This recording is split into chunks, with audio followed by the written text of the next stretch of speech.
I'd like to say a few words about an extraordinary leader and a great man whom we lost today, Colin Powell. Secretary Powell was beloved here at the State Department at C Street and at our embassies and consulates around the world. He came to the State Department after a long and extraordinary career in the U.S. Armed Forces. He was General Powell, former chairman of the Joint Chiefs, when he walked into the Oval Office to be sworn in as our nation's top diplomat. After that, he was Mr. Secretary. He gave the State Department the very best of his leadership, his experience, his patriotism. He gave us his decency, and the State Department loved him for it. Secretary Powell trusted the career workforce here. He empowered them. He made sure that the desk officer who knew a particular country or issue most deeply was the one who got to brief him or the president. He told his staff that they didn't need to worry about getting him fancy lunches. Hamburgers and hot dogs were just fine. When he hopped onto the elevator, he'd pull others on with him. He didn't bother with formalities. And he wasn't overly concerned with hierarchy either. He wanted to hear from everyone. He walked around the building, dropping into offices unannounced, asking what people needed, making sure they knew he was counting on them.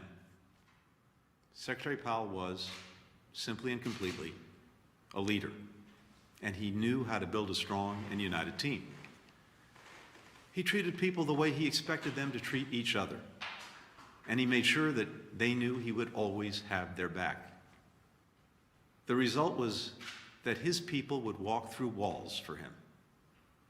Secretary Powell's career in the U.S. military is legendary.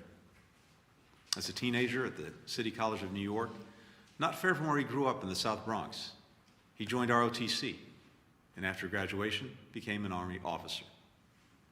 For 35 years, he was a professional soldier. He started in the infantry, served 2 tours in Vietnam, was stationed in South Korea and West Germany, and oversaw Operation Desert Storm in Iraq. By the time he retired from the military, he was arguably the most respected and celebrated American in uniform.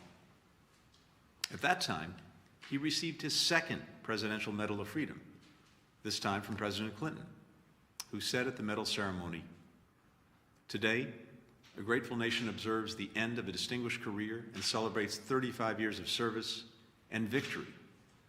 A victory for the United States military that gave young Colin Powell a chance to learn and to grow and to lead. A victory for the military and political leaders who continue to elevate him based on their complete confidence and sheer respect. A victory for a nation well served. And in a larger sense, a victory for the American dream, for the principle that in our nation, people can rise as far as their talent, their capacities, their dreams, and their discipline will carry them." After that career, Colin Powell could have enjoyed a quieter life, maybe dedicating himself full-time to the organization he founded, America's Promise, to help young people from underrepresented communities like the one where he grew up. Instead, he started a new career in diplomacy. And I believe Secretary Powell's years as a soldier are what made him such an exceptional diplomat. He knew that war and military action should always be a last resort. And to make that so, we need our diplomacy to be as robust and well-resourced as possible. He called for increased funding for state, which then, as now, was just a fraction of the Pentagon's budget. He modernized the State Department, putting a computer on every desk. And he believed deeply that America was an exceptional nation, that we could and should lead with confidence and humility, and that the world was safer when the United States was engaged and its allies and partners were united. Future military leaders and diplomats will study Colin Powell's work, like the Powell Doctrine, that hammered out criteria for when and how the United States should use force, and his support for expeditionary diplomacy, diplomats and military working together to bring stability to high-threat environments. He was a man of ideas, but he wasn't ideological. He was constantly listening, learning, adapting. He could admit mistakes. It was just another example of his integrity.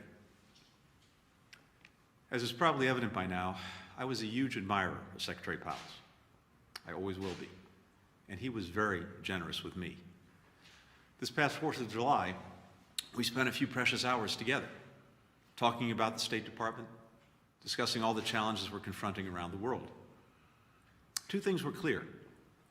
Secretary Powell's depth of knowledge about world events was unmatched, and he loved the State Department and wanted it to thrive.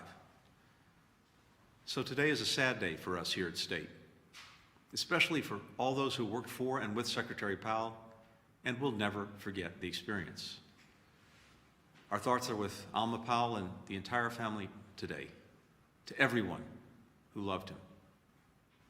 Colin Powell dedicated his extraordinary life to public service because he never stopped believing in America. And we believe in America in no small part because it helped produce someone like Colin Powell. Thank you, Mr. Secretary.